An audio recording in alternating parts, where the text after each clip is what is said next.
So we're taking a red-eye flight from Bangalore Airport, but we wanted to get here early enough so we could grab some dinner, and also because we don't like to be traveling late at night in a new city because we're with a young child.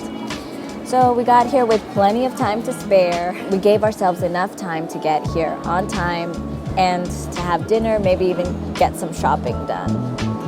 Unfortunately, our plans weren't as smooth as we had hoped.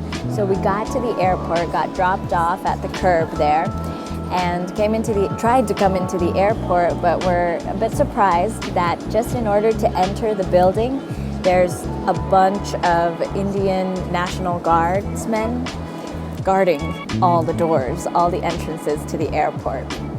So we had to take our passports out.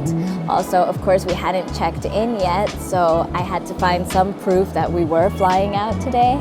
So I frantically looked through my phone and tried to find our e-tickets. So they gave us a bit of trouble. Then they finally said, okay, just go in. Then we're finally in, we're happy. But then, to our further surprise, we find out that there's absolutely no place to eat until you go through security. But we can't go through security until we check in with our airline. But our airline won't allow us to check in until 3 hours before departure. So we're stuck outside with no food and we don't know what to do. We say, let's just go back outside and visit one of the fast food stalls outside. So we try to exit and we're stopped. They say, no, once you enter, you cannot go out. But our son says, no, let's not give up. So we keep trying. And finally they say, okay, we'll write your names down, take your passport numbers, and let you out the door. So we finally get out the door, we are able to get food, and then we attempt to come back inside and have further trouble because the guardsmen remember us and they say, why are you outside if you were already inside? We try to explain, but they don't really seem to care. And finally they say, go in, but do not come out again. So we're finally in and now just waiting. There is one coffee shop available to us who haven't checked in yet. So we're sitting here waiting to be able to check in.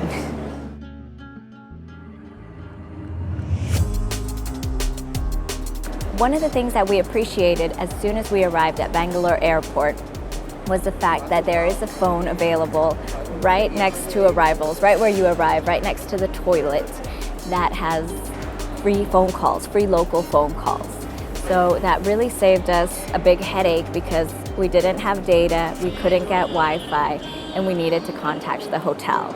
So we were able to just give them a call for free on that phone. The Bangalore Airport houses both the domestic and the international terminals in one building. Apparently, the domestic terminal is quite busy, but good for us, the international terminal is not very busy at all.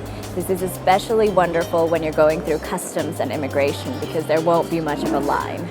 The toilets here are very clean and there's plenty everywhere. The great thing is that at the entrance of the toilets, there's hand sanitizer, so you can spray yourself before you go in and when you come out. There are several charging stations where you can plug in and charge your phones. Speaking of charging stations, we also checked out the changing stations for your babies. There are some baby rooms, which is what they're called. They're locked, so we couldn't get in because we don't have a little one, but they are available here at the airport. They say everywhere that there's free Wi-Fi available. However, it's not as simple as it sounds. In order to log on to Wi-Fi here, you need to have a valid phone number that they can contact you at. So because we were traveling abroad and we didn't have data here in India, we were unable to validate our phone number, which means we couldn't access Wi-Fi. After you go through security at the international terminal, you can finally see some shops and restaurants, which is great. Oh wow, that's perfect. Travel bug. The shops are limited, however, so if you want to do your souvenir shopping, probably do it before you come to the airport. But there are some options still.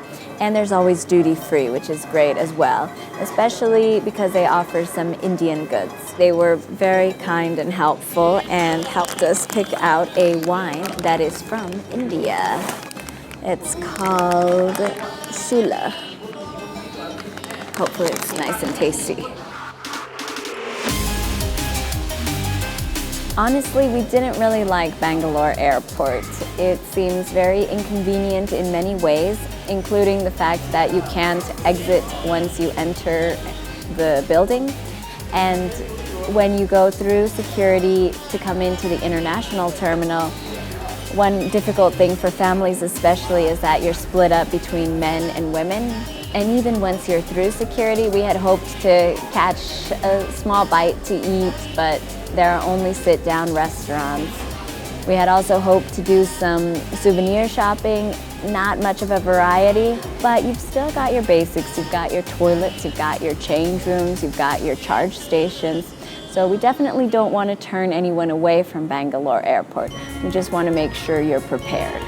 If you liked our videos, don't forget to hit that subscribe button.